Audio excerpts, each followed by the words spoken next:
Assalamualaikum warahmatullahi wabarakatuh. Selamat pagi anak-anakku sekalian. Di pertemuan yang lalu kita sudah membahas mengenai pengertian ruang dan interaksi antar ruang. Sudah kita sepakati bahwa ruang dalam IPS adalah tempat di permukaan bumi, baik secara keseluruhan maupun sebagian yang digunakan oleh makhluk hidup sebagai tempat tinggal. Nah, interaksi antar ruang tersendiri ini kemarin sudah Bapak minta kalian untuk membuat contoh lainnya. Yang di video sudah ada, tapi Bapak minta contoh lainnya. Dan hanya beberapa dari kalian yang mengumpulkan tugas itu yang berhasil membuat contoh sesuai dengan yang Bapak maksud ya. Sisanya itu belum jelas interaksi terjadinya perdagangan apa dan apanya antara siapa dan siapa itu belum jelas. Jadi nanti silahkan diperbaiki lagi. Nah, di sini kita ulas sedikit. Ya, sebelum kita ulas, marilah bersama-sama kita buka pembelajaran IPS pada pertemuan kali ini dengan melafazkan bismillah. Bismillahirrahmanirrahim. Semoga dengan dibuka dengan bismillah, belajar kita menjadi lebih mudah dan bermanfaat untuk kita semua. Amin.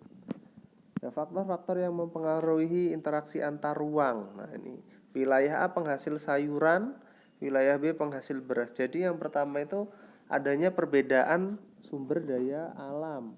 Karena sumber daya alamnya berbeda, punya keunggulan masing-masing yang berbeda, jadi mereka saling bertukar. Nah, proses pertukaran barang inilah yang disebut dengan interaksi. Kemudian contoh yang kedua, wilayah B penghasil beras, kemudian wilayah X, ada wilayah Z yang menghasilkan sayuran. Nah, wilayah X itu bisa dianggap sebagai kota. Nah, kota atau banyak konsumennya, banyak pembelinya. Pembeli ini akan memilih. Misalnya wilayah Y ini penghasil beras, wilayah Z juga menghasilkan beras, sama-sama menghasilkan beras. Tetapi harganya lebih murah yang mana? Dia lebih memilih harga yang lebih murah. Kemudian waktu yang dibutuhkan, kemudahan transfernya, ya. Tuh, kemudian yang ketiga faktornya adalah jalan, aksesibilitas. Semakin mudah jalannya, maka akan sering terjadi interaksi antara daerah satu dengan daerah lainnya. Coba kalian bayangkan ketika dari tempat kalian di Panggung Jaya, Bandar Anom, kalau kalian mau ke Rawajitu, itu ada rasa malas tersendiri enggak? Pasti ada. Kenapa? Karena jalannya jelek, berlubang sepanjang jalan. Tetapi ketika jalannya sudah bagus, ya santai aja mau ke sana ya enggak malas-malas amat. Cuman masalahnya hanya di panas itu ya. Enggak sampai jalan yang berlubang-lubang kayak yang sekarang. Nah, selanjutnya kita masuk ke materi yang selanjutnya. Di sini ada pemahaman ruang di Indonesia melalui peta. Nah, pada peta ini, ini yang akan kita bahas saat ini. Peta, pengertiannya itu apa? Kemudian komponen-komponen peta.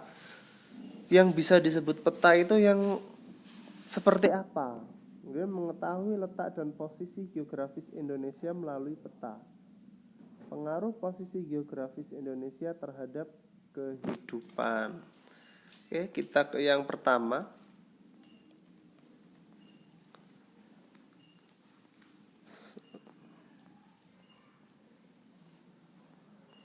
Sebentar.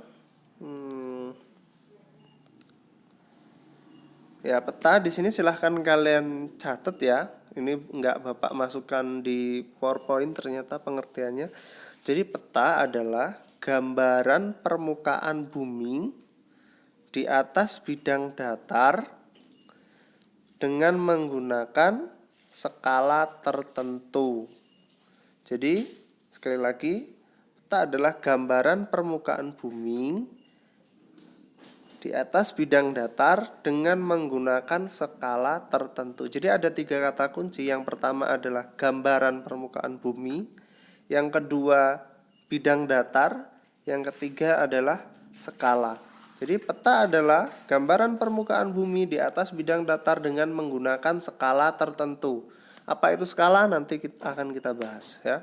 Jadi itu pengertian petanya. Silahkan kalian catat, di pause, diulang lagi ya nanti. Kemudian sekarang komponennya. Kok bisa disebut peta itu? Karena dia memiliki apa saja. Nah, bisa dilihat di sini ada judul ya. Judul Peta Kepadatan Penduduk Indonesia tahun 2016. Nah, ini yang bisa dikatakan peta ketika gambar yang pertama itu bukan sekedar gambar biasa tentunya ya. Peta memiliki judul. Nah, kemudian ada lambang orientasi. Lambang orientasi itu yang seperti apa, Pak?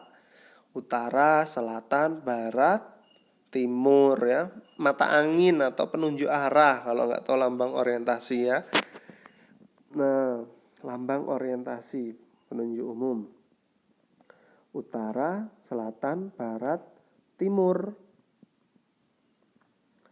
Nah, yang unik pada orientasi ini pokoknya yang menghadap ke atas itu adalah utara. Ini sudah disepakati di seluruh dunia. Jadi yang menghadap ke atas itu adalah utara, yang bawah selatan. Kemudian yang sebelah kanan kalian itu pasti barat, yang sebelah kiri itu pasti kebalik, yang sebelah kanan kalian itu timur, dan yang sebelah kiri kalian itu pasti barat. Itu sudah mutlak, nggak bisa diganggu gugat, nggak bisa diganti-ganti. Mau kalian ada di Jepang, di Amerika, di Inggris ataupun di Indonesia ya sama. Utara ya. Kemudian ada lagi di bawah orientasi itu adalah skala. Nah, ini yang Bapak sebutkan tadi kan 3 kata kunci. Gambar permukaan bumi di atas bidang datar dengan menggunakan skala tertentu. Ini loh skala. Skala di sini 1/20 juta. Skalanya 1/20 juta. Maksudnya gimana, Pak? Nah, jadi maksudnya skala itu jarak pada peta perbandingan jarak pada peta dengan jarak yang sebenarnya. Di sini skalanya 1/20 juta.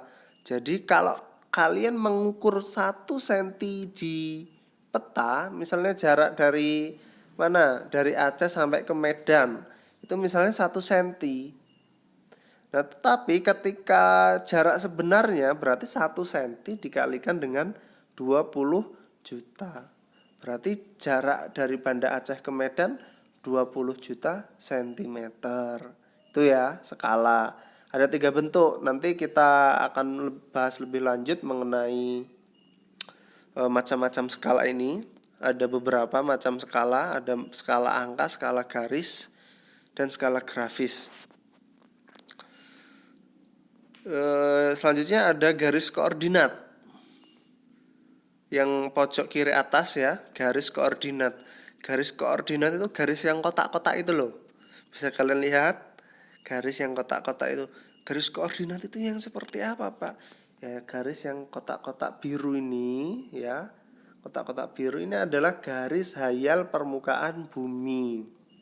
Untuk menentukan letak astronomisnya. Yang seperti apa?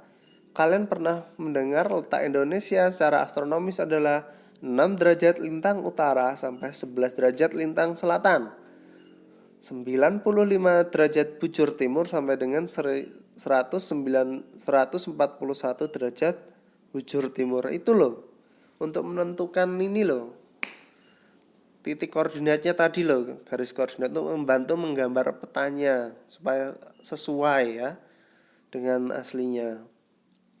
Kemudian ada apa lagi? Ada simbol. Nah, simbol. Simbol itu yang seperti apa? Itu ada simbol titik, ada simbol garis, ada simbol area. Untuk yang simbol titik itu ya untuk menunjukkan kabupaten, ibu kota kabupaten, ibu kota provinsi ya. Itu contohnya Banda Aceh, kemudian itu Medan itu Sumatera Utara kan. Ibu kotanya Sumatera Utara, Banda Aceh itu ibu kotanya provinsi Nangro Aceh Darussalam. Padang itu ya Sumatera Barat kan provinsinya. Kemudian kalau yang simbol garis seperti apa, Pak? Simbol garis itu contohnya ya perbatasannya itu antara Banda Aceh dan Medan kan ada garis warna hitam. Kemudian kalau kalian lihat sungai itu garis warna biru ya. Terus kalau simbol area, Pak. Nah, simbol area ini berupa warna yang memiliki luas.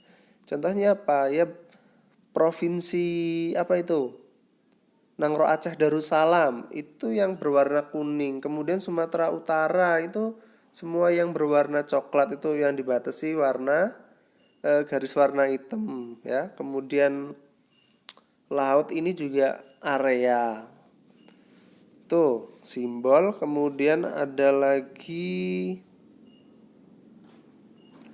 legenda. Legenda itu keterangan dari simbol-simbol.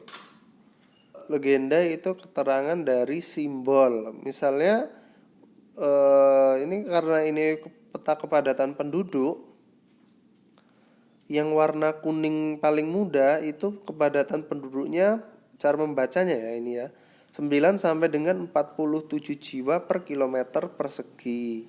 Terus yang paling merah paling gelap itu 1340 sampai dengan 15.478 jiwa per kilometer persegi. Kemudian yang titik merah itu ibu kota provinsi. Keterangan dari simbol legenda itu.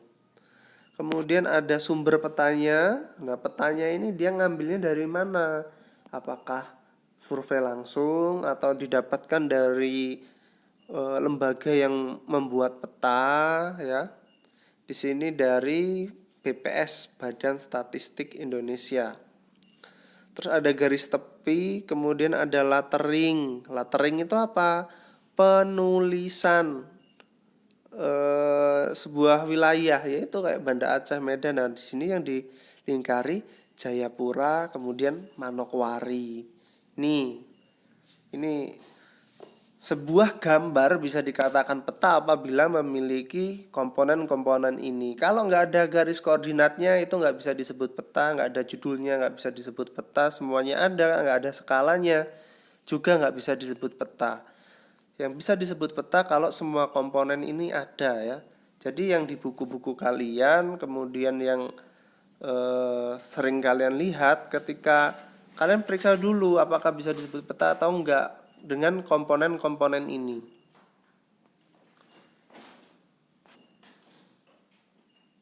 Pengaruh posisi geografis Indonesia terhadap kehidupan.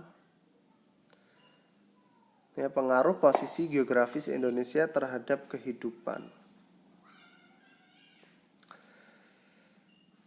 Posisi geografis Indonesia di mana?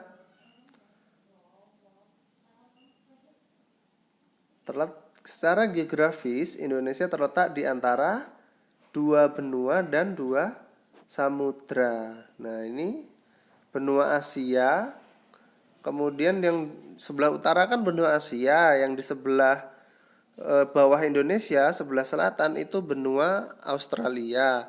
Samudranya yang dekat Pulau Sumatera itu Samudra Hindia, yang dekat Pulau Papua itu Samudra Pasifik. Sekarang pengaruhnya apa terhadap posisi geografis Indonesia? Pengaruh posisi geografis Indonesia terhadap kehidupan, yang pertama pembagian daerah waktu. Ada berapa pembagiannya? Ada 3. Yang pertama waktu Indonesia Barat, Wita itu waktu Indonesia Tengah, Wit itu waktu Indonesia Timur. Kemudian perilaku angin, pembelokan angin pasat di ekuator. Kemudian ada jenis vegetasinya beragam. Kenapa? Karena daerahnya itu tropis, disinari oleh matahari secara terus-menerus sepanjang tahun. Pergantian musim hanya ada 2, yaitu musim kemarau dan musim penghujan. Ya, mungkin itu saja untuk pertemuan kali ini. Nah, untuk PR-nya, Bapak mau kalian mencari komponen-komponen peta ya. Jadi judul pengertian dari komponen-komponen peta yang ada di gambar ini silahkan kalian screenshot. Nanti kalian kalian di buku kalian, mulai dari pengertian, kemudian pengertian dari peta ya, pengertiannya peta itu apa, kemudian judul, garis koordinat, judul peta tentunya, garis koordinat, lambang orientasi, simbol, skala, lettering, garis tepi, legenda, sumber peta. Silahkan dibuat serapi mungkin. Jadi tugasnya ini mudah-mudahan bermanfaat.